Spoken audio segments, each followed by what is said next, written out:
हम प्रभु को धन्यवाद करते हैं कि एक बार फिर से उसने हमें मिलने का, वचन सीखने का मौका दिया। प्रभु ने अब तक हमें संभाल के रखा, ज़िंदा रखा। उसकी भलाइयों के लिए, अनुग्रह दया के लिए हम धन्यवाद करते हैं। और आज हम परमेश्वर के पवित्र वचन से कुछ समय सीखेंगे। आइए आप मेरे साथ निकालें परमेश्वर के पवित्र वचन से इब्रानियों की पत्री, उसका 1 अध्याय का 1 वचन हम पढ़ेंगे। 1 वचन का 1 और 2 भी पढ़ेंगे। पूर्व युग में परमेश्वर ने बाप दादाओं से थोड़ा थोड़ा कर और भांति भांति से भविष्यद्वक्ताओं के द्वारा बातें कर इन अंतिम दिनों में हमसे पुत्र के द्वारा बातें की, जिसे उसने सारी वस्तुओं का वारिस ठहराया और उसी के द्वारा उसने सृष्टि की रचना की। वह उसकी महिमा का प्रकाश और उसके तत्व की छाप है और सब वस्तुओं को अपनी सामर्थ्य के वचन से संभालता है। वह पापों को धोकर ऊंचे स्थानों पर महामहिमन के दाहिने जा बैठा और स्वर्गदूतों से उतना ही उत्तम ठहरा जितना उसने उनसे बड़े पद का वारिस होकर उत्तम नाम पाया। तो इधर हम प्रभु यीशु मसीह के बारे में देखते हैं। उससे पहले जो मुख्य हमारा विषय है आज का, पूर्व युग में परमेश्वर ने बाप दादाओं से थोड़ा थोड़ा कर और भांति भांति से बातें कर भविष्यद्वक्ताओं के द्वारा अलग अलग तरीके से परमेश्वर ने हमारे बाप दादाओं से पूर्व युग में, या कहें युगों में, युगों का मतलब कोई इस युग के या इस दुनिया से कोई अलग युग नहीं था, परंतु आदम के समय से संपूर्ण मानव जाति का जो पूर्वज है वो आदम है। आदम के अलावा और आगे जितनी आदम की संतानें आई, तो परमेश्वर थोड़ा थोड़ा कर अपने आप को प्रकट करता आया, अपने प्रोग्राम को प्रकट करता आया, थोड़ा थोड़ा कर भिन्न भिन्न तरीके से, भांति भांति से। मतलब परमेश्वर का पूरा योजना, पूरा प्लान आदम को नहीं मालूम था, उसको सिर्फ थोड़ा ही मालूम था। जबकि परमेश्वर के साथ चलता था, परमेश्वर के स्वरूप में है, परमेश्वर की समानता में है और पाप के बिना है, मौत नहीं है, डर नहीं है और सब चीज़ों के ऊपर अधिकारी है और परमेश्वर के साथ उसकी नज़दीकी संगति है, उसकी उपस्थिति में जीने वाला व्यक्ति है शुरू से इंसान को जब परमेश्वर ने बनाया। परंतु तो भी भले ही परमेश्वर के स्वरूप समानता में है, पाप नहीं है, लेकिन तो भी आदम को परमेश्वर की पूरी योजना मालूम नहीं है। अगर उसको बताते भी तो उसको समझ ही नहीं आनी थी। जैसे अगर छोटा बच्चा है, अगर उसको बताएंगे सब बातें, उसको मालूम ही नहीं होगी उस समय। तो इस करके उसको बढ़ना है, थोड़ा थोड़ा कर फिर वो बातें, जैसे जैसे इंसान की समझ बढ़ती है वैसे वैसे वो बातों को भी क्या करता है, समझता है, उसका व्यवहार बदलता है, बातों को देखने का नज़रिया, तरीका, सब बातें बदलती है। उसी प्रकार जब परमेश्वर ने इंसान की सृष्टि करी तो इनोसेंट है, निष्कलंक का युग है वो, उसको बोलते हैं निष्कलंकता का युग। तो आज जो हम परमेश्वर के वचन से सीखेंगे, युगों के द्वारा परमेश्वर के उस प्रोग्राम को हम देखेंगे। तो आज हम युगों का विषय सीखेंगे कि कैसे परमेश्वर ने पूर्व युगों में हमारे पूर्वजों से, मनुष्य जाति से कैसे व्यवहार किया, थोड़ा थोड़ा कर व्यवहार किया। उन बातों को हम आज परमेश्वर के वचन से सीखेंगे। तो आइए सर्वप्रथम हम प्रार्थना करते हैं। प्यारे प्रभु, धन्यवाद करते हैं सुंदर समय के लिए, आपने चरणों में आने का हमें मौका दिया। एक बार फिर से विनती करते हैं, पवित्र आत्मा आप हमें आज वचन सिखाएं प्रभु, हम सब की समझ के अनुसार आप हमें सिखाएं। यीशु मसीह के नाम से प्रार्थना को मांगते हैं, आमीन। तो इधर हम एक वचन और हम पढ़ते हैं, मत्ती 13 अध्याय और उसका 17 वचन हम पढ़ेंगे। मत्ती 13 का 17।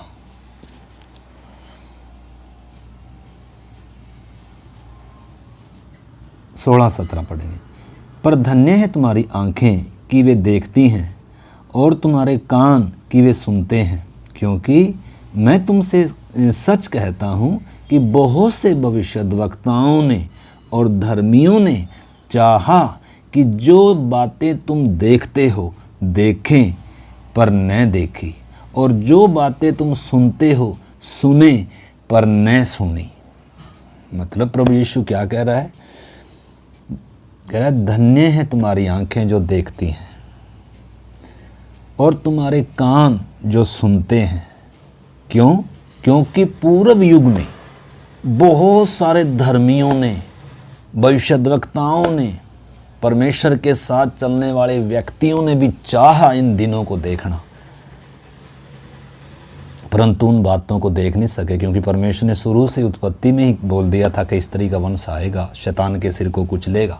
शुरू से मनुष्य जाति को उस उद्धारकर्ता की, उस छुटकारे की और उस फिर से परमेश्वर से मेल की आशा परमेश्वर ने मनुष्य को दिया था, परंतु वो असलियत को देख नहीं पाए। इसलिए जब असलियत आया, प्रभु यीशु आया, वो अनुग्रह का युग आया, उस युग में परमेश्वर अपने चेलों को बोल रहा है कि तुम्हारी धन्य हो तुम, तुम्हारी आंखें जो देखती हैं और तुम्हारे कान जो सुनते हैं।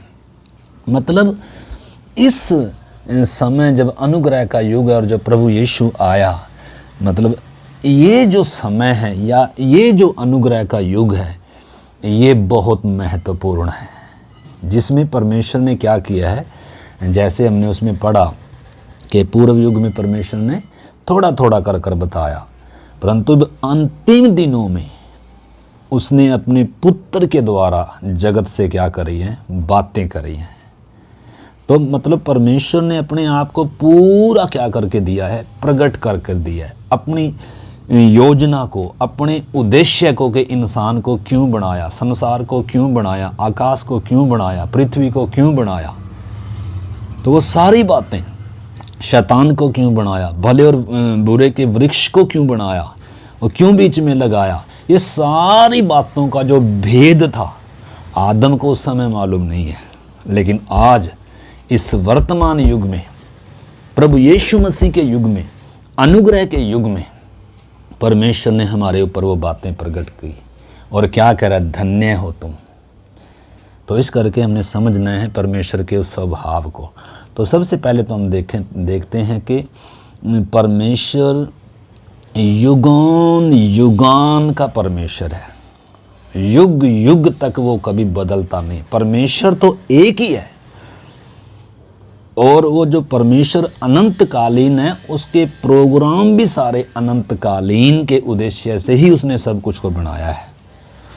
तो इसलिए सबसे पहले हम समझना है कि परमेश्वर अनंतकालीन है, जो कभी बदलता नहीं है, जो सर्वशक्तिमान है, जो सर्वज्ञानी है, जो सर्वव्यापी है, जो असीमित है। हम सीमाओं में बंधे हुए, लेकिन परमेश्वर असीमित है। परमेश्वर में कुछ परिवर्तन नहीं होता, परमेश्वर कभी बदलता नहीं है। इंसान बदलता जा रहा है, समय बदलता जा रहा है, चीज़ें बदलती हैं। एक दिन ये आकाश और पृथ्वी बदल जाएगी, एक नया आकाश और नई पृथ्वी होगी, परंतु परमेश्वर अनंतकालीन है, कभी बदलता नहीं, और उसके प्रोग्राम भी कभी बदलते नहीं। इसलिए जिस उद्देश्य से उसने, परमेश्वर ने इंसान को बनाया था, सृष्टि को बनाया था, वो उस उद्देश्य की पूर्ति की तरफ जा रहा है। तो थोड़ा थोड़ा कर कर बताता आया। तो उस समय आदम को ज़्यादा कुछ मालूम नहीं था, और प्रभु यीशु मसीह भी जब आया, उसने भी देखो सब बातें एक ही बार में सब बातें नहीं बताई। इधर प्रभु ने कहा कि तुम्हारी आंखें धन्य हैं जो देखती हैं, तुम्हारे कान जो सुनते हैं, क्योंकि बहुत सारे इस युग में भी क्या नहीं कर पा रहे, समझ नहीं पा रहे, देख नहीं पा रहे उन बातों को।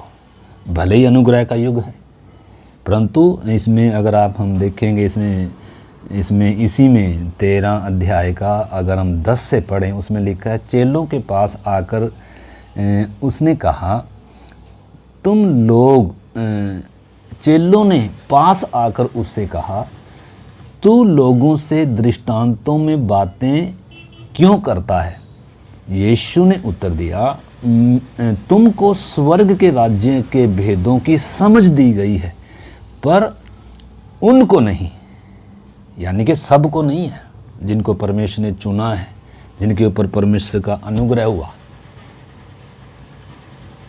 जिनको प्रभु ने बुलाया, उनको ही सिर्फ ये भेद प्रकट कर कर परमेश्वर दे रहा है। इसलिए एक वचन में, अगर हम बहुत सारे वचन हैं, मत्ती 11 का जब हम पढ़ते हैं, मेरे ख्याल से 25 से है, उसमें लिखा है, प्रभु आत्मा में आनंदित हो रहा है, कह रहा है, हे परमेश्वर पिता, मैं तेरा धन्यवाद करता हूँ कि जो बातें तूने ज्ञानियों से, समझदारों से, बुद्धिमानों से, बड़े बड़े विद्वानों से जो छिपा कर रखी हुई हैं, जो उनके लिए भेद ही है, सिर्फ उनके लिए मतलब ये बातें सिर्फ क्या ही हैं, मूर्खता की बातें हैं, उद्धार की और ये सब बातें, परंतु तूने इन बालकों के ऊपर क्या किया है, अपने उस भेद को, अपनी उस योजना को प्रकट किया है।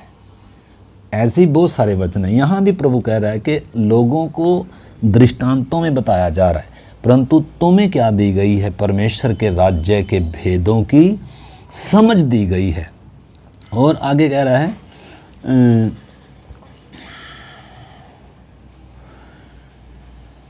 13 से मैं पढ़ता हूँ, मैं उनसे दृष्टांतों में इसलिए बातें करता हूँ कि वे देखते हुए नहीं देखते। दृष्टांतों में क्यों बताई जा रही है? दृष्टांतों में वास्तव में क्यों है लोगों के लिए? क्योंकि देखते हुए भी नहीं देखते, यानी कि देखना नहीं चाहते, यानी कि सुनना नहीं चाहते, यानी कि समझना नहीं चाहते। परमेश्वर ने तो सारे जगत से प्यार किया है। परमेश्वर तो चाहता है कि हर व्यक्ति का उद्धार हो जाए। लिखा है, परमेश्वर ने जगत से प्यार किया, अपना इकलौता पुत्र इसलिए दिया ताकि सारा जगत उसके द्वारा क्या पाए, उद्धार पाए। जो भी विश्वास करेगा, तो विश्वास तो इंसान ने करना है, परंतु अगर देखते हुए भी नहीं देखते हैं, सुनते हुए भी नहीं सुनते हैं, समझने का मन ही नहीं है, तो फिर उनके लिए ये बातें, ये राज्य, ये भेद दृष्टांति उनको समझ में नहीं आएगा। तो उनके लिए दृष्टांति है ये। तो इसलिए प्रभु बता रहा है, कह रहा है, मैं उनसे दृष्टांतों में इसलिए बातें करता हूँ कि वे देखते हुए भी नहीं देखते और सुनते हुए भी नहीं सुनते और नहीं समझते। उनके विषय में यशाया की यह भविष्यवाणी पूरी होती है, तुम कानों से तो सुनोगे पर समझोगे नहीं, और आँखों से तो देखोगे पर तुम्हें न सूझेगा, क्योंकि इन लोगों का मन मोटा, क्या? इन लोगों का मन मोटा हो गया है और वे कानों से ऊंचा सुनते हैं। देखो क्या हालत है संसार की, मन कठोर है, मोटा है। देख तो रहे हैं सब बातें, सुन तो रहे हैं बातें, लेकिन देखते हुए भी अंधे हैं, अनसुना करते हैं, अनदेखा करते हैं और अपने मन को कठोर करते हैं। मन मोटा है। लिखा है, और वे कानों से ऊंचा सुनते हैं और उन्होंने अपनी आंखें क्या कर ली हैं, मूंद ली हैं। तो मतलब भले ही परमेश्वर ने सारे जगत से प्रेम किया है, सारे जगत के लिए परमेश्वर की एक ही जैसी योजना है, परंतु बहुतों के लिए आज ये भेद ही है, बहुतों के लिए आज ये दृष्टांत मात्र ही हैं। मूर्खता है क्रूस की कथा, परंतु धन्यवाद देते हैं उस महान परमेश्वर का जिसने हमारी समझ खोली, बुद्धि खोली, आंखें खोली और हमने उन बातों पर मन लगाया। तो इधर प्रभु यीशु क्या बता रहा है आगे, लिखा है, उन्होंने अपनी आंखें मूंद ली हैं, कहीं ऐसा न हो कि वे आंखों से देखें और कानों से सुनें और मन से समझें और फिर जाएं और मैं उन्हें चंगा करूं, या मैं उन्हें छुड़ाऊं, या मैं उन्हें उद्धार दूं। तो यशाया नबी ने इस संदर्भ में भी पहले से ही भविष्यवाणी करी है। परमेश्वर के पुत्र यीशु मसीह के या जगत के उद्धारकर्ता के आगमन की भविष्यवाणी उत्पत्ति से ही होती आ रही है, पवित्र आत्मा के द्वारा। परंतु पूरी रीति से स्पष्ट नहीं था, भेद के तौर पर था, थोड़ा थोड़ा सा कर कर ही बताया गया था। परंतु अंतिम दिनों में सब कुछ क्या कर कर दे दिया, प्रकट कर कर दे दिया। वो परमेश्वर देहधारी होकर आ गया, जो कभी सोच भी नहीं सकता था। आदम कभी सपने में भी नहीं सोच सकता था ये बातें, अब्राहम कभी सपने में भी नहीं सोच सकता था, नूह कभी भी इन बातों की, उनका दिमाग वहाँ तक जा ही नहीं सकता था। वो परमेश्वर के मन में भेद के तौर पर थी। और परमेश्वर के मन की बातें कौन जान सकता है परमेश्वर के अलावा, पवित्र आत्मा के अलावा। तो पवित्र आत्मा ने थोड़ा थोड़ा कर कर जितना इंसान उस समय समझ सकता था, उसके अनुसार परमेश्वर की आत्मा ने मनुष्यों के ऊपर उन बातों को प्रकट किया, इशारे करता आया असली की। पुराना नियम छाया मात्र है, असलियत नहीं है।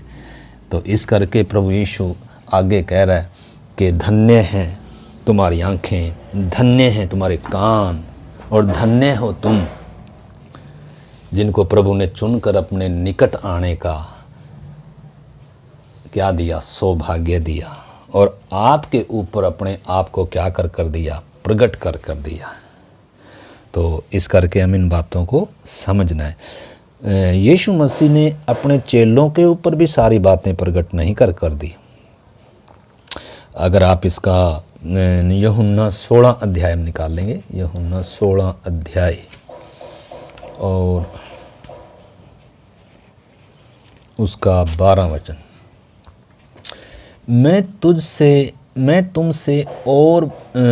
मुझे तुमसे और भी बहुत सी बातें कहनी है, परंतु अभी तुम उन्हें सह नहीं सकते हो।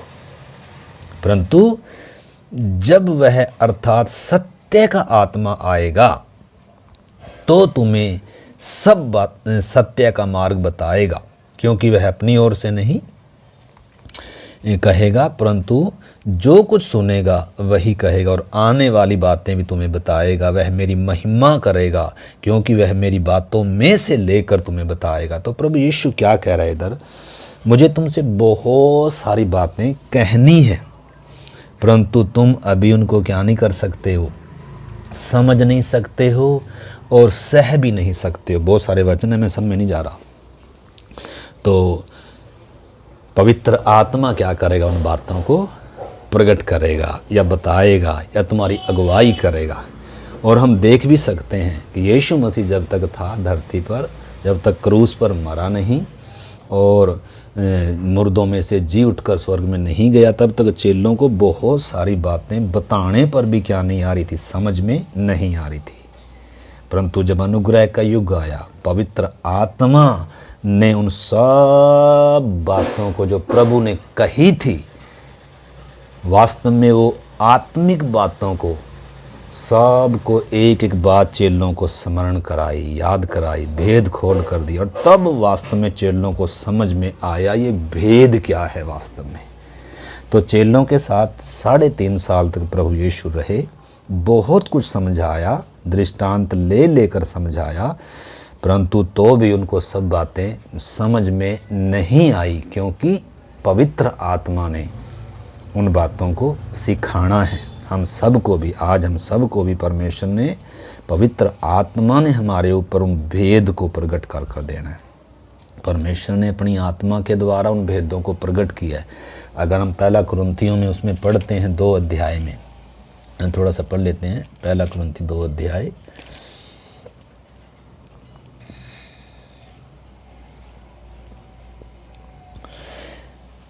इसमें लिखा है 2 का मैं 6 से पढ़ता हूँ। फिर भी सिद्ध लोगों में हम ज्ञान सुनाते हैं, परंतु इस संसार का और इस संसार के नाश होने वाले हाकिमों का ज्ञान नहीं है, परंतु हम परमेश्वर का वह गुप्त ज्ञान भेद की रीति पर बताते हैं, जिसे परमेश्वर ने सनातन से हमारी महिमा के लिए ठहराया, जिसे इस संसार के हाकिमों में से किसी ने नहीं जाना, क्योंकि यदि वे जानते तो तेजों में प्रभु को क्रूस पर न चढ़ाते। परंतु जैसा लिखा है, जो बातें आँख ने नहीं देखी और कान ने नहीं सुनी और जो बातें मनुष्य के चित्त में भी नहीं चढ़ी, वे ही हैं जो परमेश्वर ने अपने प्रेम रखने वालों के लिए तैयार की हैं। परंतु परमेश्वर ने उनको अपने आत्मा के द्वारा हम पर प्रकट किया। परमेश्वर का दास पौलुस कह रहा है, परमेश्वर के मन में जो भेद था, जो किसी ने जाना ही नहीं है, अगर जानते तो उस तेजों में प्रभु को कभी क्रूस पर ना चढ़ाते। परंतु धन्यवाद हो परमेश्वर का, जो भेद की बातें थी, जो किसी के चित्त में कभी आ ही नहीं सकती थी, आदम के चित्त में कभी आ ही नहीं सकती थी, अब्राहम, ये जितने भी पुराने समय के संत हुए, स्त्री में से जन्मे हुए में सबसे बड़ा यूहन्ना बपतिस्मा दाता है। जितने भी स्त्रियों में से जन्मे, यूहन्ना सब में बड़ा है। परंतु जो आत्मा में जन्मा हुआ, वचन से जन्मा हुआ, उद्धार पाया हुआ, नया जन्म पाया हुआ व्यक्ति है, वचन और आत्मा से, परमेश्वर पिता से जो जन्मा हुआ व्यक्ति है, वो चाहे छोटे से छोटा भी है तो भी वो उस यूहन्ना से क्या है, बड़ा है। यूहन्ना को भी वो सब बातें मालूम नहीं थी। यूहन्ना का परमेश्वर के साथ वो संबंध नहीं था, वो उसके परमेश्वर के घर में पैदा होने का उसको सौभाग्य नहीं था, परमेश्वर का मंदिर बनने का उसको सौभाग्य नहीं था। वो क्या कह रहा है, जिसकी दुल्हन है वही दूल्हा है, मैं तो दूल्हे का दोस्त हूँ। तो वो दुल्हन में नहीं है, कलीसिया में नहीं है। तो उनको पुराने समय के संतों को ये भेद मालूम नहीं था। परंतु इधर परमेश्वर का वचन क्या कहता है, परंतु परमेश्वर ने उनको अपने आत्मा के द्वारा हम पर प्रकट किया है, क्योंकि आत्मा सब बातें, वरन परमेश्वर की गूढ़ बातें, गहरी बातें भी जांचता है। मनुष्यों में से कौन किसी मनुष्य की बातें जानता है? केवल मनुष्य की आत्मा जो उसके अंदर है। वैसे ही परमेश्वर की बातें भी, परमेश्वर के मन का भेद भी, उसका जो योजना है कोई नहीं जानता, केवल परमेश्वर की आत्मा। परंतु हमने संसार की आत्मा नहीं, परंतु वह आत्मा पाया है जो परमेश्वर की ओर से है, कि हम उन बातों को जानें जो परमेश्वर ने हमें दी हैं। न केवल दी हैं, बल्कि परमेश्वर का वो भेद क्या है, इंसान को परमेश्वर ने क्यों बनाया, आकाश और पृथ्वी को क्यों बनाया, ये 66 किताबें हमारे हाथ में क्यों दी, पवित्र आत्मा हमारे अंदर क्यों है, परमेश्वर की अनंत योजना क्या है, उसने कौन सा कार्य हमारे अंदर आरंभ किया है जिसे पूरा होना है। तो ये सारी बातें पुराने समय के संतों को ये भेद मालूम नहीं था, उनको सिर्फ थोड़ा थोड़ा सा बताया गया, उन्होंने सिर्फ परमेश्वर की थोड़ी सी साइड जानी है। परंतु हम इस अनुग्रह के युग में रहते हैं, परमेश्वर ने हमारे ऊपर कितने भेद प्रकट करके दिए हैं। तो इधर हम देखते हैं यीशु मसीह ने सब बातें अपने चेलों को नहीं बताई, बहुत कुछ उसने, परमेश्वर ने अपने दास पौलुस को बताया। भेद, कलीसिया का भेद, जैसे प्रभु भोज का विषय था, कलीसिया का पूरा भेद, इफिसियों की पत्री, रोमियों की पत्री, सुसमाचार वास्तव में, और सारी बातें उसने किसको बताई, पौलुस को बताई। हम देख सकते हैं गलातियों की पत्री में, इफिसियों 3 अध्याय में पौलुस कह रहा है वो जो भेद, पढ़ लेते हैं उसको भी। पहले गलाती 1 का 11 पढ़ेंगे, गलातियों की पत्री 1 का 11। हे भाइयों, मैं तुम्हें बताए देता हूँ कि जो सुसमाचार मैंने सुनाया वह मनुष्यों का नहीं, क्योंकि वह मुझे मनुष्यों की ओर से नहीं पहुँचा और न मुझे सिखाया गया, पर यीशु मसीह के प्रकाशन से मुझे मिला है। तो इधर पौलुस भी क्या कह रहा है, प्रभु यीशु मसीह ने मुझे क्या किया, सीधा प्रकाशन दिया, मैंने मनुष्यों से वो सीखा नहीं है। तो प्रभु यीशु मसीह ने भी मतलब सारा भेद उन 12 चेलों को, या उस समय जो चेले थे, प्रेरित थे, उनको सारा भेद नहीं बताया, बल्कि परमेश्वर ने बाकी का भेद अपने परमेश्वर ने अपने दास पौलुस के ऊपर प्रकट किया। इसी प्रकार हमने समझना है कि परमेश्वर अपने सारे प्रोग्राम को एक व्यक्ति को बताता नहीं है और एक ही को इस्तेमाल करता नहीं है, परंतु परमेश्वर अपना प्रोग्राम धीरे धीरे थोड़ा थोड़ा कर कर इंसानों के ऊपर प्रकट करता है। अगर सारा भेद एक के ऊपर ही प्रकट कर दिया तो फिर दूसरों की ज़रूरत कहाँ रही। परंतु हर एक के ऊपर महत्वपूर्ण बताया, प्रकट करके दिया, वो भी जरूरी है, परंतु उतना ही काफ़ी नहीं है, और भी। तो इस करके में 66 किताबें परमेश्वर ने हमारे हाथ में लिख कर दे दी। संपूर्ण पवित्र शास्त्र परमेश्वर की प्रेरणा से लिखा गया है। तो अब इसमें हम क्या नहीं कर सकते, घटा नहीं सकते ना बढ़ा सकते, पूरा कर कर दे दिया परमेश्वर ने हमें। परमेश्वर ने कितने अपने दासों को इस्तेमाल किया इसके लिए, न केवल चेलों को ही बल्कि और बहुत सारे पुराने नियम में कितने परमेश्वर ने अपने दासों को इस्तेमाल किया इस पवित्र शास्त्र को लिखने के लिए। 40 लेखकों के द्वारा लिखा गया है, जो अलग अलग समय में हुए, आपस में जो कभी मिले नहीं, कभी देखा नहीं है, लेकिन तो भी सब ने एक ही विषय पर जोर दिया।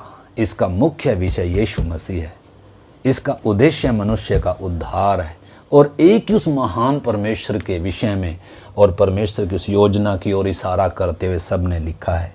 क्योंकि लिखने वाला कोई मनुष्य नहीं था बल्कि परमेश्वर का आत्मा था, थोड़ा थोड़ा कर कर बताता आ रहा है परमेश्वर का असली प्रोग्राम क्या है। तो इसका 3 अध्याय, इफिसियों 3 अध्याय में पौलुस कहता है, देखो 3 अध्याय 3 से मैं पढ़ता हूँ, 3 का 3 से। अर्थात यह कि वह भेद मुझ पर प्रकाशन के द्वारा प्रकट हुआ, जैसा मैं पहले भी संक्षेप में लिख चुका हूँ, जिससे तुम पढ़कर जान सकते हो कि मैं मसीह का वह भेद कहाँ तक समझता हूँ, जो अन्य समयों में मनुष्य की संतानों को ऐसा नहीं बताया गया। मतलब अन्य समयों में या अन्य पिछले जो युग थे, जो इतना समय बीत गया आदम से लेकर उस वर्तमान समय तक, जब पौलुस इस बात को बता रहा है या लिख रहा है, कह रहा है जो भेद जो प्रकाशन के द्वारा मुझे मिला है, जो प्रभु ने मुझे सीधा बताया, पवित्र आत्मा के द्वारा जो मुझे प्रकट किया गया, पौलुस को तीसरे स्वर्ग तक उठाया गया, उन बातों को उसके ऊपर प्रकट किया जो चित्त में भी नहीं, मतलब जुबान से बयान नहीं कर सकता इंसान। ऐसे भेद, ऐसी योजनाएं, तो प्रभु का दास आत्मा की अगुवाई में उन बातों को बता रहा है। कह रहा है जो अन्य समयों में मनुष्यों की संतानों को ऐसा बताया ही नहीं गया था, जैसा कि आत्मा के द्वारा अब उसके पवित्र प्रेरितों और भविष्यद्वक्ताओं पर प्रकट किया गया है। अर्थात यह कि मसीह यीशु में सुसमाचार के द्वारा अन्य जातीय लोग मिरास में साझी और एक ही दें के और प्रतिज्ञा के भागियों। तो इसमें बहुत सारा आगे उस भेद के बारे में पौलुस बता रहा है। परमेश्वर की असली योजना क्या है, सुसमाचार के द्वारा अन्य जाति लोग उस बड़ी मिरास में साझी, उस अनंत काल की योजना में भागियों, एक देह बनकर है। यानी कि अब से पहले ये भेद मनुष्यों को नहीं बताया गया। उन 12 चेलों के ऊपर भी इस तरीके का भेद अभी तक नहीं बताया था जो पौलुस पर बताया जा रहा है। और जो बातें पौलुस पर नहीं प्रकट की परमेश्वर की आत्मा ने, वो परमेश्वर ने अपने दास प्रेरित यूहन्ना के ऊपर प्रकाशित वाक्य का कितना भेद है, वो सारा उसके ऊपर प्रकट करके दिया है। तो इस करके संपूर्ण पवित्र शास्त्र परमेश्वर की प्रेरणा से रचा गया है। परमेश्वर ने अलग अलग समयों में अपने दासों को सारी बातें बताकर प्रकट कर कर लिख कर हमें दे दिया। अब इसमें और कोई नया प्रकाशन की ज़रूरत नहीं है। अब अगर कोई बोले मुझे पवित्र आत्मा से एक नया प्रकाशन मिला है, तो वो मान्य नहीं होगा, क्योंकि हम इसमें जोड़ नहीं सकते, घटा नहीं सकते। परमेश्वर ने अपना संपूर्ण उद्देश्य हमें प्रकट कर दिया है। इसी में से लेकर पवित्र आत्मा बताएगा जो बताएगा, इससे बाहर नहीं जाएगा, वचन के बाहर नहीं जाएगा पवित्र आत्मा। तो इस करके परमेश्वर का वचन जानना हमें अति जरूरी है, तभी हम परमेश्वर की आत्मा की बातों को भी समझ सकते हैं। क्योंकि आज बहुत सारे भविष्यद्वक्ता खड़े हुए हैं जो वचन के बिल्कुल विपरीत भविष्यवाणी करते हैं, भौतिक भविष्यवाणी है। तो इस वचन, इसलिए प्रभु के दास ने कहा, दूसरा यीशु, दूसरा सुसमाचार और दूसरा आत्मा, जो इस उद्देश्य को बिल्कुल मतलब दबाकर और एक दूसरी तरफ इंसान को लेकर जा रहा है। तो इस करके हमने उन बातों को समझना है, अति ज़रूरी है। परमेश्वर के पवित्र शास्त्र को हमने सीखना, समझना और परमेश्वर के उस प्रोग्राम को समझना। तो आज हम जो परमेश्वर का वचन सीख रहे हैं वो युगों का विषय हम सीखेंगे, थोड़ा थोड़ा कर जैसा भी प्रभु का आत्मा हमें सिखाएगा, मौका देगा प्रभु, वैसे हम इन बातों को सीखेंगे। तो युगों के द्वारा मतलब हम परमेश्वर के स्वभाव को, या यूँ कहीं परमेश्वर अपने स्वभाव को प्रकट कर दे रहा है। आदम से जो परमेश्वर ने व्यवहार किया, अपने स्वभाव को प्रकट कर दे रहा है, अपनी योजना की वो इशारा कर रहा है अपनी असली योजना की तरफ। तो एक एक बातों को हमने उस तरीके से क्या करना है, हमारा उद्देश्य क्या है। क्योंकि देखो आप यूहन्ना 17 अध्याय और उसका 3 वचन पढ़ते हैं, यीशु ने क्या कहा। यूहन्ना 17 का 3, यीशु की प्रार्थना क्या थी।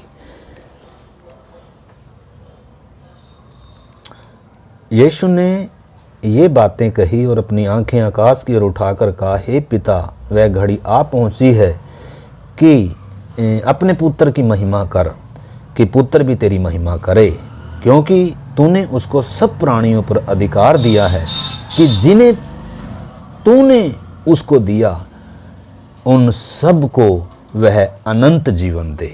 और अनंत जीवन यह है कि वे तुझ एकमात्र सच्चे परमेश्वर को और यीशु मसीह को जिसे तूने भेजा है जाने। तो परमेश्वर को जानना ही अनंत जीवन है। अगर परमेश्वर को जानना है, यीशु मसीह को जानना है, तो पवित्र शास्त्र की हर एक पुस्तक में परमेश्वर ने अपने स्वभाव को प्रकट कर दिया है। इसलिए हमें ये 66 किताबें दी हैं। संपूर्ण पवित्र शास्त्र जब हम पढ़ते हैं, सीखते हैं, जानते हैं, तभी हम प्रभु को भी जान सकते हैं, उसके कार्य को, उसके स्वभाव को, उसकी योजना को, उसके उद्देश्य को, हमारी बुलाहट को, पाप की गंभीरता, उद्धार और अनुग्रह की वो कीमत को हम परमेश्वर के उन बातों को समझ सकते हैं। तो इस करके यहाँ प्रभु क्या कह रहा है कि अनंत जीवन यही है कि तुझ एकमात्र सच्चे परमेश्वर को जाने और जिसे तूने भेजा अर्थात यीशु मसीह को जाने। तो परमेश्वर ने कैसे थोड़ा थोड़ा कर प्रकट करके दिया है, उन बातों को हम हर एक को जानना समझना बहुत ज़रूरी है। इसलिए युगों का विषय सीखने का इधर विषय आता है। उस तरीके से हम परमेश्वर को जानने का, उसके स्वभाव को, उसकी योजना, उसके उद्देश्यों को समझने का हम क्या करेंगे, प्रयास करेंगे, कोशिश करेंगे प्रार्थनाओं के साथ। तो इधर हम देख सकते हैं, जैसे हमने उसमें पढ़ा इब्रानियों की पत्री में, थोड़ा थोड़ा कर प्रकट करके दिया है। जैसे छोटा बच्चा स्कूल में जब जाता है या पैदा जब होता है तो उसको कुछ ज़्यादा मालूम नहीं है, दूध ही पीता है, और थोड़ा सा बढ़ता है तो उसकी समझ खुलती है थोड़ी थोड़ी। जैसे जैसे बढ़ता है वैसे वैसे उसको बातों को समझने लगता है, उसके व्यवहार में चेंजिंग आता है। तो ऐसे ही परमेश्वर ने जब इंसान की सृष्टि करी है तो थोड़ा उसके ऊपर प्रकट करके दिया। एक ही आज्ञा उसको दी थी, परंतु एक समय आया परमेश्वर ने 613 नियम मनुष्यों को दिए। ऐसे कर मतलब थोड़ा थोड़ा कर युगों युगों में परमेश्वर अपने आप को प्रकट करता आ रहा है। तो उस तरीके से हम क्या करेंगे, तो हमने भी क्या करना है, अगर परमेश्वर को जानना है, उद्धार को, आत्मिक बातों को, परमेश्वर की योजना को हमने भी उस तरीके से समझना पड़ेगा। इब्रानियों की पत्री में 5 अध्याय इब्रानियों की पत्री, या पहले हम पढ़ेंगे पहला कुरिन्थियों 3 अध्याय। पहला कुरिन्थियों 3 अध्याय।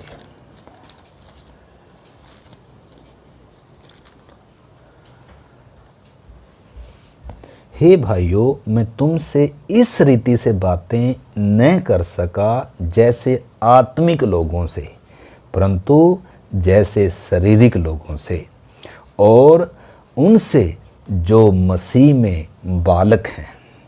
देखो, बालकों को सब बातें मालूम नहीं, बालकों क्योंकि बालकों का मन ज़्यादा समझने में सक्षम नहीं है, बालकों से ज़्यादा उम्मीद नहीं है।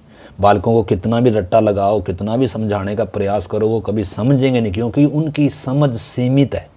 परंतु जिनकी ज्ञान इंद्रियां अभ्यास करते करते भले और बुरे की पहचान करने में निपुण हो गई हों, उनको वो बातें समझ में आएंगी। अन्न उन सियाणों के लिए है, बच्चों के लिए दूध होता है, और दूध पीने वाले बच्चों को क्या नहीं होती है? धर्म के वचन की या भेद की या उन जो गहरी बातों की समझ नहीं होती है। तो इस करके हमें क्या करना पड़ेगा? बढ़ना होगा, आत्मिक तौर पर हमें बढ़ना होगा। ऐसा नहीं है कि जैसे शारीरिक तौर पर हम बढ़ते ही बढ़ते हैं, परंतु आत्मिक तौर पर बढ़ने के लिए हमें परमेश्वर के पवित्र वचन को सीखना होगा, खाना होगा, प्रार्थनाओं में, प्रभु के साथ उन संबंधों में, उन बातों को जानते हुए उस तरीके से हम बढ़ सकते हैं। तो इधर परमेश्वर का वचन क्या कहता है?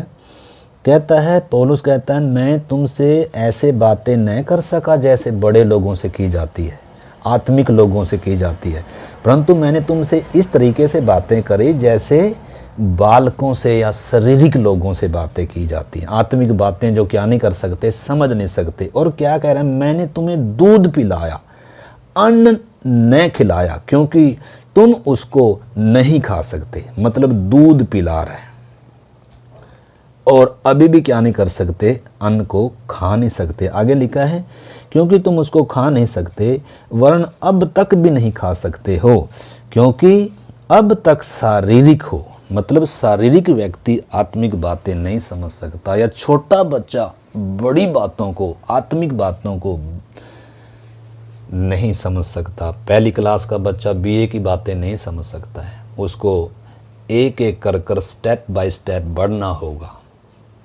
और तभी वो समझ पाएगा उन बातों को, अन्यथा उसके लिए भी भेद ही हैं। मतलब भले ही हम अनुग्रह के युग में रह रहे हैं, भले ही हमने उद्धार पाया है, परंतु परमेश्वर के घर में पैदा होकर एक शुरुआत होती है नए जन्म से। नए जन्म का मतलब एक बच्चे की तरह होता है, छोटा, जिसको ज़्यादा नॉलेज नहीं है आत्मिक बातों की, परमेश्वर की उन अनंत योजनाओं की। परंतु धीरे धीरे क्या होना, जैसे पतरस भी कहता है, तुम नए जन्मे बच्चों की नाई आत्मिक और निर्मल दूध की क्या करो? लालसा। तो दूध एक उम्र तक होता है, उसके बाद दूध छोड़कर अन्न खाया जाता है। एक फिर और उम्र आती है, फिर मांस और यानी कि मोटा भोजन दिया जाता है। फिर उसकी ज्ञान इंद्रियां अभ्यास करते करते भले और बुरे में निपुण होती हैं, भेद करने में निपुण हो जाती हैं। तो ऐसे पौलुस क्या कह रहा है कि मैं तुमसे वैसे बातें नहीं कर सका जैसे करनी चाहिए, या जैसे आत्मिक लोग होते हैं, आत्मिक लोगों की जैसी समझ होती है, तुम्हारी ऐसी नहीं है। मैंने तुम्हें दूध पिलाया, अन्न नहीं खिलाया, क्योंकि तुम उसे खा नहीं सकते, वरन अब भी नहीं खा सकते हो, क्योंकि अब तक शारीरिक हो। इसलिए कि जब तुम में डाह और झगड़ा और है तो तुम शारीरिक नहीं, और क्या मनुष्यों की रीति पर नहीं चलते। आगे इसमें और भी बहुत सारी बातें हैं, क्योंकि कलीसिया में क्या आ रहा है, मतलब आपस में गुटबंदी आ रही है। इधर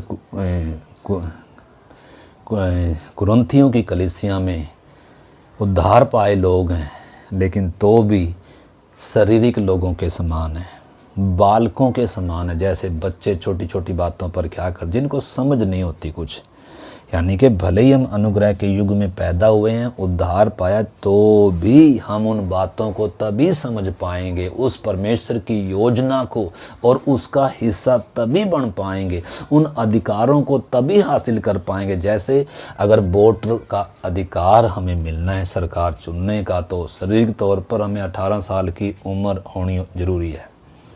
कहीं नौकरी करनी है कंपनी फैक्ट्री में, तो उसके लिए भी 18 वर्ष की उम्र होनी अति ज़रूरी है। अगर लाइसेंस बनना है उसके लिए भी 18 वर्ष, एक यानी कि एक समय सीमा है। उस समय सीमा तक जब तक नहीं आएंगे, उस कद तक जब तक नहीं बढ़ेंगे, उस उम्र तक जब तक नहीं आएंगे, उस परिपक्वता तक जब तक नहीं आएंगे, तब तक वो अधिकारों से हम वंचित रहेंगे। अगर हम उनका उपयोग करना चाहेंगे, वोट डालना चाहेंगे, गाड़ी चलाना चाहेंगे, तो चालान कटेगा, जेल में जाएंगे, क्योंकि उसके लिए सरकार ने एक उम्र ठहराई है। उसी प्रकार आत्मिक तौर पर भी परमेश्वर ने अगर हमें अधिकार देना है, परमेश्वर ने अगर हमारे ऊपर उन भेदों को प्रकट कर कर देना है, तो अगर हम दूध पीने वाले ही हैं, अगर हम बढ़ ही नहीं रहे हैं, अगर अभी भी उन बातों को, बचपने की बातों को छोड़ ही नहीं रहे हैं, अगर अभी भी हमारी समझ में, सोच में, चाल चलन में, व्यवहारों में, बातों में बदलाव नहीं आ रहा है, क्योंकि वचन कहता है रोमियो में, तुम्हारे मन के नए हो जाने से तुम्हारा चाल चलन भी क्या होता जाए, बदलता जाए, ताकि तुम परमेश्वर की उस सिद्ध इच्छा को, परमेश्वर की उस योजना को, परमेश्वर के उस भेद को क्या कर सको, समझ सको। तभी उसके अनुसार हम चल पाएंगे। क्योंकि जब तक परमेश्वर को जानते नहीं, तो परमेश्वर की इच्छा को, योजना को, भेद को जानते नहीं हैं, उसकी आत्मा की अगुवाई को जानते नहीं, तो कैसे चल पाएंगे। इस करके अति अनिवार्य है हम प्रत्येक को बचपने को छोड़कर हमें आगे बढ़ना होगा, सिद्धता की ओर हमें आगे बढ़ना होगा। हमें बचपना छोड़ना होगा, दूध छोड़ना होगा, हमें मोटा भोजन खाना होगा, ज्ञान इंद्रियों का अभ्यास करना होगा, परमेश्वर के वचन को सीखना होगा।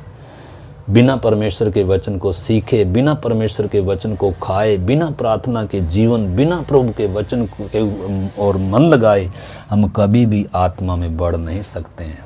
आत्मा की अगुवाई, आत्मा की भरपूरी, आत्मा में आराधना, गीत, ये सब अति अनिवार्य हैं, मसीह जीवन के मुख्य हिस्सा है ये। इनके बिना जयवंत मसीह जीवन नहीं है, या परिपक्वता तम या सिद्धता तक हम कभी भी बढ़ नहीं सकते मसीह की डील डोल तक।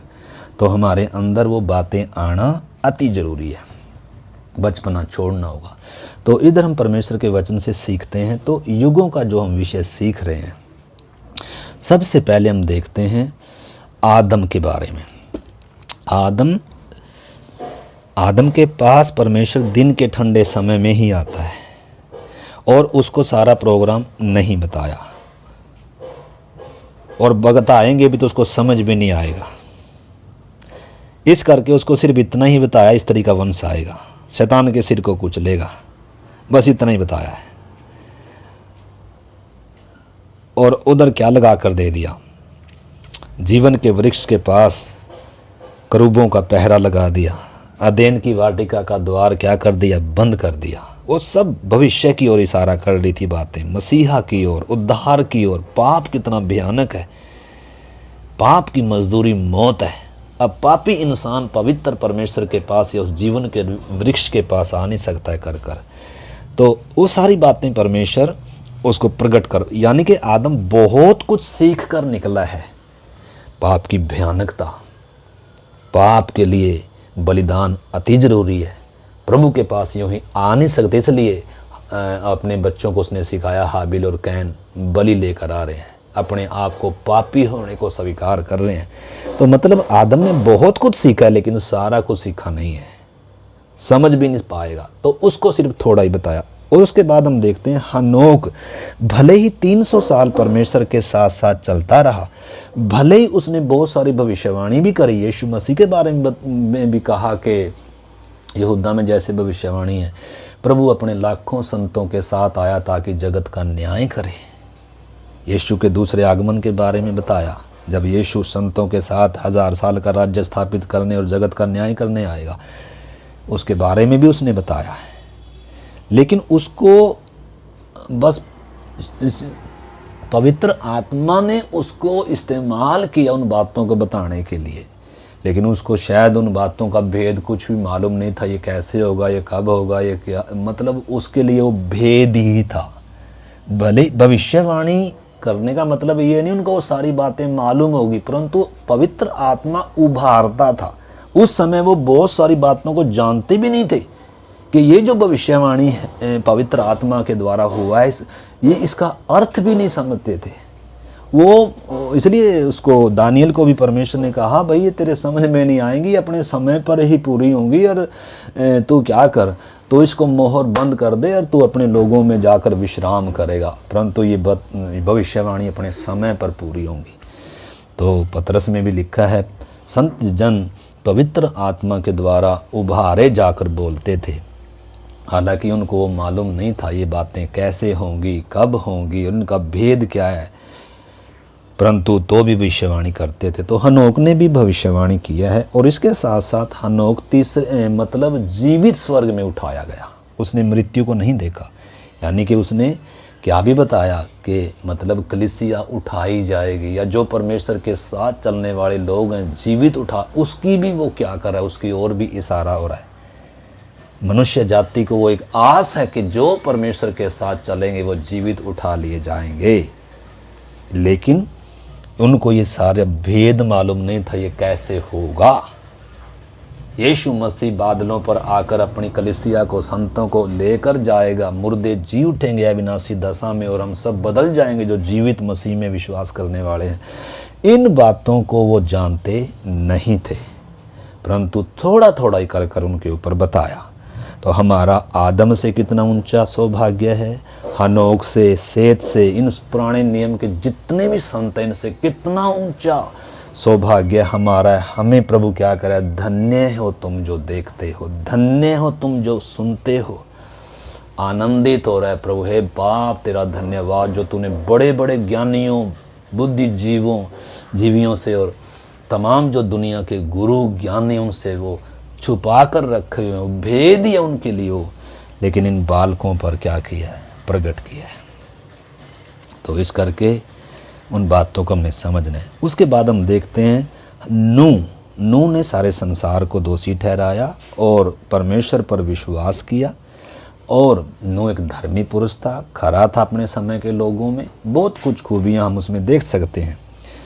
और उसने किश्ती बनाया अपने और अपने घराने के बचाव के लिए। तो उसने भी क्या किया, नूह की किस्ती भी दिखाती है यीशु मसीह को कि कैसे परमेश्वर का न्याय जगत पर आएगा। नाश होने से वही बचेंगे जो परमेश्वर की किस्ती में आएंगे।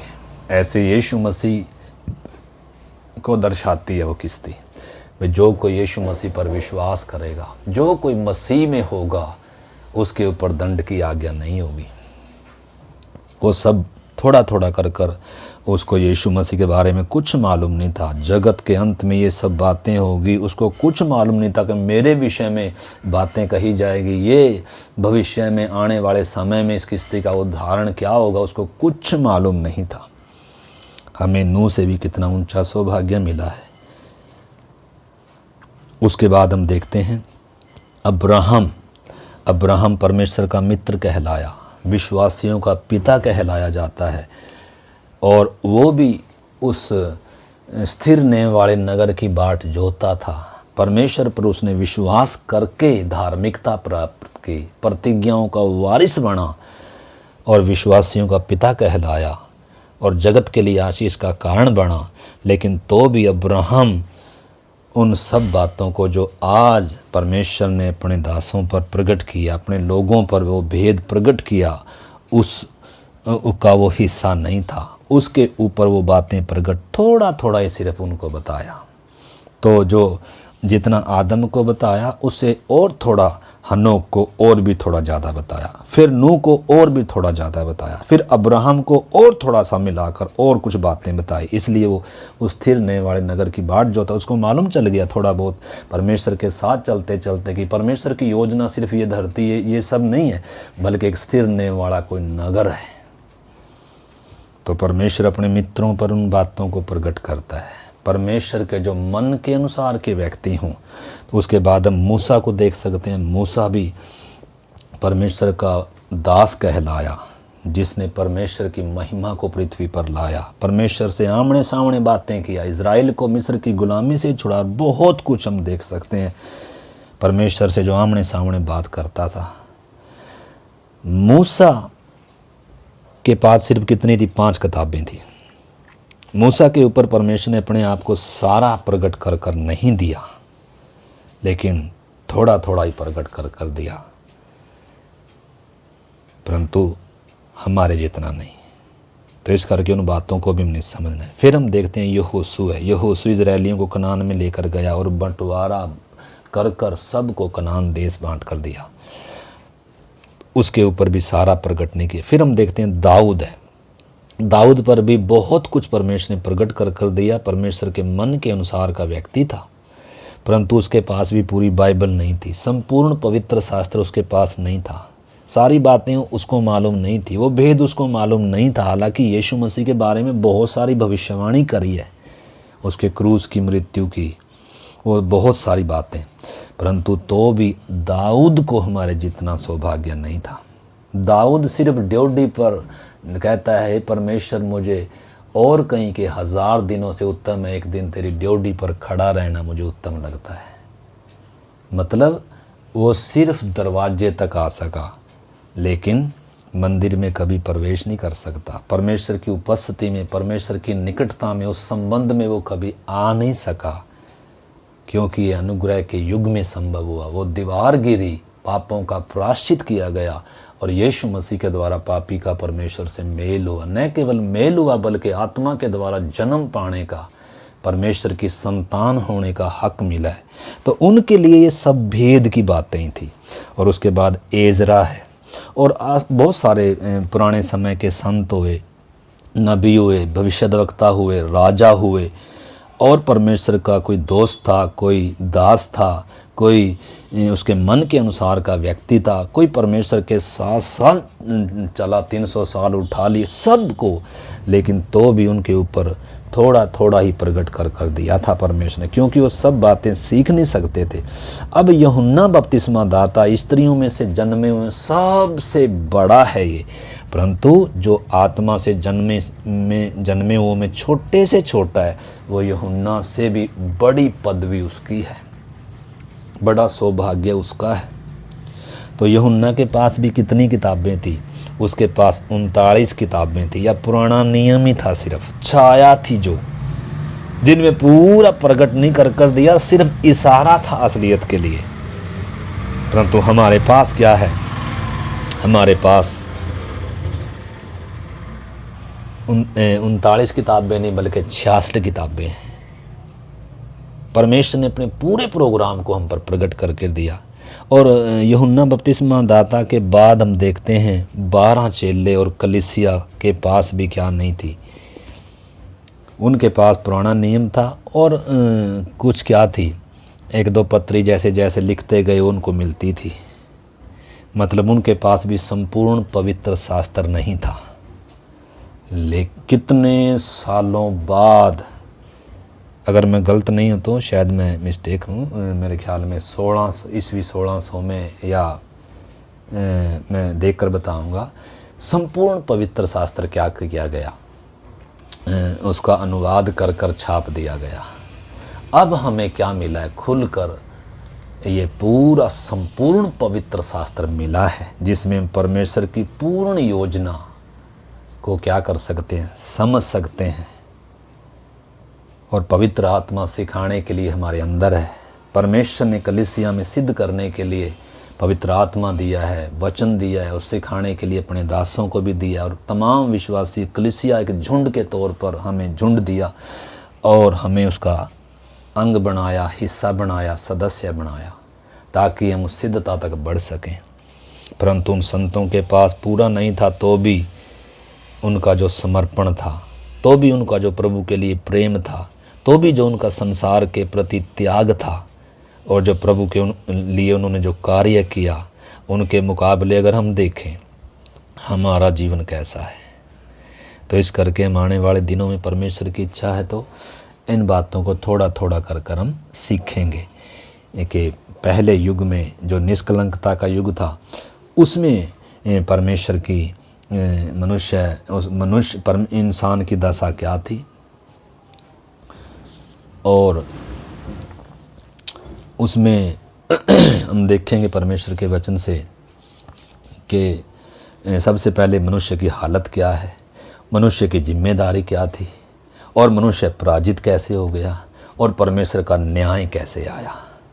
तो हम इन 4 बातों में हम पूरे उस युग को हम समझने का प्रयास करेंगे। मनुष्य की हालत क्या है हर युग में, मनुष्य की जिम्मेदारी क्या है हर युग में, मनुष्य अपनी जिम्मेदारी ना पूरी कर कर कैसे हार गया, और परमेश्वर का न्याय कैसे मनुष्य के ऊपर आया। ये क्यों सीखना, ताकि हम उनके द्वारा क्या कर सकें, जो वो गलतियां कर पाए, जैसे वो गिर गए, उन्होंने गलती करी, उन्होंने पाप किया, हमें लिख कर इसलिए दिया ताकि हम क्या हो सकें, हम उनके समान न करें। उनकी गलतियां भी परमेश्वर ने हमें लिख कर दी, उनके समर्पण, उनका प्रभु के लिए प्रेम, उनका संसार के प्रति त्याग भी हमारे सामने लिख कर दी। गवाहों का एक ऐसा बड़ा बादल हमें घेरे हुए है, ताकि हम हर परिस्थिति में क्या कर सके, उन बादलों की ओर देखते हुए, यीशु की ओर ताकते हुए सिद्धता की ओर बढ़ें, और हर रोकने वाली वस्तु और उलझाने वाले पाप को दूर कर सकें। तो इस करके इस संदर्भ में हम इस विषय को आगे प्रभु की इच्छा है तो सीखेंगे। तो आइए हम प्रार्थना करते हैं। प्यारे प्रभु, धन्यवाद करते हैं प्रभु, आपने हमें अवसर दिया, मौका दिया तेरे वचन को सीखने का। विनती करते हैं प्रभु, इस वचन के अनुसार प्रभु हमने प्रभु आपके स्वभाव को, आपकी योजना को समझने में प्रभु आप हम सब की मदद करें। आप हमें सिखाएं पवित्र आत्मा, आपकी योजना को, कि कैसे आपने प्रभु आदम से लेकर यूहन्ना बपतिस्मा दाता तक कैसे थोड़ा थोड़ा कर कर अपने प्रोग्राम, अपनी इच्छा, अपना स्वभाव, अपनी योजनाओं को, अपनी बुलाहट, तमाम विषयों को प्रकट कर कर दिया, जो हमारे लिए अति ज़रूरी है प्रभु, छाया के तौर पर है, ताकि हम समझ सकें प्रभु। प्रभु धन्यवाद करते हैं, उसके बाद भी आपने संपूर्ण पवित्र शास्त्र हमें लिख कर दिया प्रभु। धन्यवाद पिता। प्रभु इस वचन के अनुसार प्रभु हमारा जीवन बन सके, हम सीख सकें, आगे बढ़ सकें पवित्र आत्मा की अगुवाई को, और आपकी इच्छा को पहचान कर सिद्धता की ओर बढ़ सकें, और आपको प्रसन्नदायक जीवन बिता सकें, और उन गलतियों से बच सकें प्रभु, उन पाप में गिरने से, उन बातों से बच सकें प्रभु, जो कितने बच नहीं पाए, क्योंकि उनको सब भेद मालूम नहीं था, शैतान की युक्तियाँ मालूम नहीं थी प्रभु। लेकिन हमें प्रभु बुद्धि दें, ज्ञान दें, समझ दें, कृपा दें, अनुग्रह दें, ताकि उन बातों को समझ सकें प्रभु, आपकी अनंत योजना को, आपके स्वभाव को, अपनी बुलाहट को, शैतान की युक्तियों को, उद्धार के इस कार्य को, और सिद्धता के प्रभु उस मार्ग को सीख सकें, समझ सकें, और सिद्धता की ओर बढ़ सकें प्रभु। एक जयवंत जीवन, प्रसन्नदायक जीवन बिता सकें पिता। आप हमारी सहायता करें। आपके हाथ में सौंपते हुए पिता प्रार्थना को यीशु मसीह के नाम से मांगते हैं, आमीन। सबको जय मसीह की। मारनाथा।